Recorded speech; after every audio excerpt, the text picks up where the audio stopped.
La plupart des marketeurs digitales vous diront qu'il est très important de faire une campagne publicitaire pour avoir des clients. Et si je vous disais qu'il est possible d'avoir des clients même quand vous boostez vos publications, tout simplement avec le petit bouton Boost qui s'affiche en bas de chaque publication que vous faites, il est possible d'avoir des clients juste avec ce bouton-là. Le mois passé, j'ai eu à faire le boost d'une vidéo et j'ai gagné 2 clients avec une offre qui coûtait 150 $ alors que j'avais juste investi 30 $ dans la publicité. Et c'est ce que je vais vous montrer maintenant. On se retrouve sur mon écran. Allons-y. La première des choses, lorsque vous voulez booster une publication, vous tombez sans doute sur ce bouton qui s'appelle booster la publication. On va cliquer là-bas. Une fois que tu cliques sur le bouton booster la publication, tu vas te retrouver dans objectif.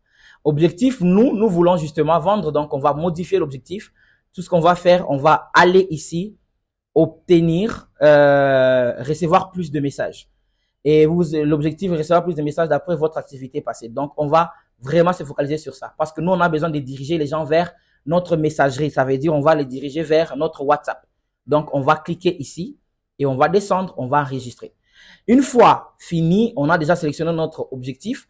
On va un tout petit peu descendre et on va se retrouver quelque part où il y a un problème très sérieux, c'est au niveau du bouton. Ici, bouton, on va justement mettre envoyer un message. Donc, on va garder ça comme ça et on va un peu descendre. Ici, ne touchez à rien. Par contre, ici, je vais changer. Je ne vais pas mettre Messenger. Je préfère avoir leur numéro pour avoir la possibilité de les appeler. Et si vous voulez aussi que vos prospects, justement, vous envoient des messages via Instagram, vous allez aussi sélectionner ici. Ça, encore, tout le monde sait faire ça. Et une fois vous descendez un tout petit peu en bas, vous n'allez pas rester, vous pouvez rester sur Audience Advantage. Je vais vous expliquer, c'est une technologie basée sur l'intelligence artificielle qui permet d'aller chercher au-delà de l'audience que vous allez vous-même cibler. Donc, il faut garder ces boutons cochés comme ça. Et après, ce que je vais faire, nous allons créer une audience. C'est quoi une audience? Une audience, c'est l'ensemble des données qui définissent votre client cible. Ça veut dire il y aura ses centres d'intérêt, les données démographiques et toutes ces choses-là. Et pour notre cas, je vais créer une audience. Vous voyez, j'ai cliqué juste là-bas. Je vais recommencer un tout petit peu pour que vous soyez sûr de ce que je suis en train de faire. Je confirme, quitter. Donc, je vais créer une audience et à partir d'ici, je vais nommer mon audience. Par exemple, je vais nommer audience site internet, site web par exemple. OK. Dans audience, je vais cibler soit tout le monde, soit les femmes ou les hommes. Mais comme c'est dans les sites internet, je suis sûr et certain que la majorité des personnes qui cherchent des sites internet, ce ne sont pas des femmes, ce sont des hommes. Et je ne préfère pas perdre mon temps sur des personnes qui ne vont pas acheter directement. Je vais sur hommes. À partir de là, je sais qu'à l'âge de 18 ans, aucun enfant qui a 18 ans ne pourra commander un site internet, c'est impossible.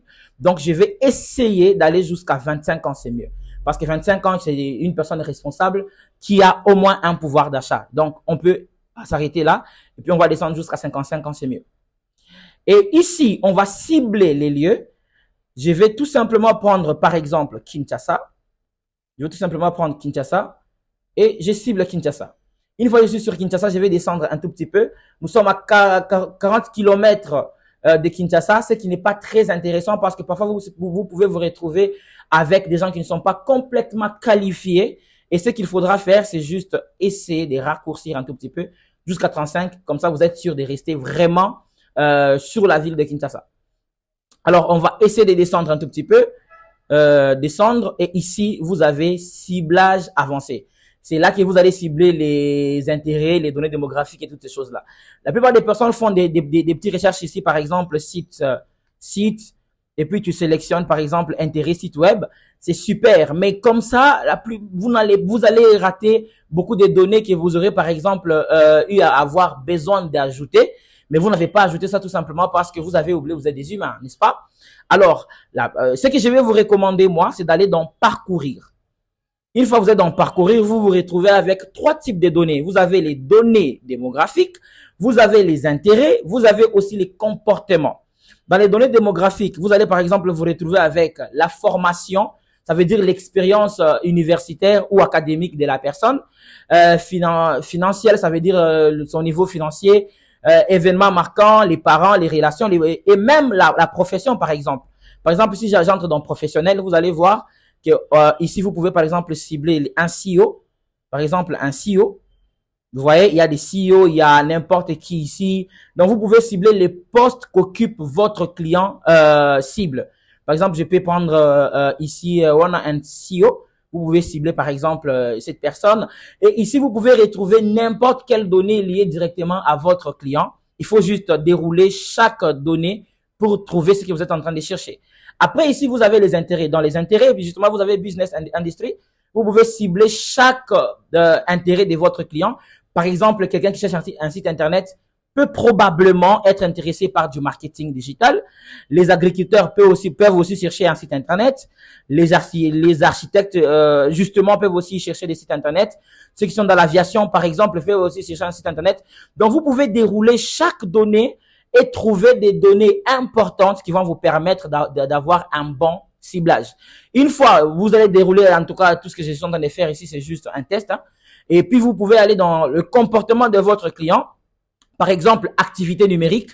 Vous allez trouver qu'il a accès à Facebook avec un appareil ou des OS plus anciens. Ça veut dire il a un iPhone un peu plus ancien. Vous pouvez par exemple voir qu'il est administrateur de boutique, administrateur d'un profil Instagram et toutes ces choses-là. Donc, vous pouvez prendre tout votre temps à construire une audience bien ciblée, bien professionnelle et vous n'aurez pas vraiment à vous faire mal à la tête. Le plus important que vous devez savoir ici, c'est quoi? C'est qu'une bonne publicité dépend essentiellement du ciblage. Si le ciblage est bien fait, soyez-en sûrs, vous n'allez pas rater votre boost. Donc, dérouler petit à petit, c'est justement ces données, chaque intérêt, chaque comportement, vous déroulez, vous sélectionnez les intérêts qui vous intéressent, les données qui vous intéressent, les comportements qui vous intéressent par rapport à votre client. Et une fois vous allez finir, vous allez tout simplement rentrer en arrière, comme moi je suis en train de le faire là, ou par exemple descendre jusqu'en bas, comme je suis en train de le faire là, et après vous allez juste retourner un peu en arrière et enregistrer par exemple votre audience. J'enregistre mon audience que j'ai appelée site web, tout simplement. J'ai déjà mon audience qui s'appelle site web. Je vais tout simplement sélectionner ça.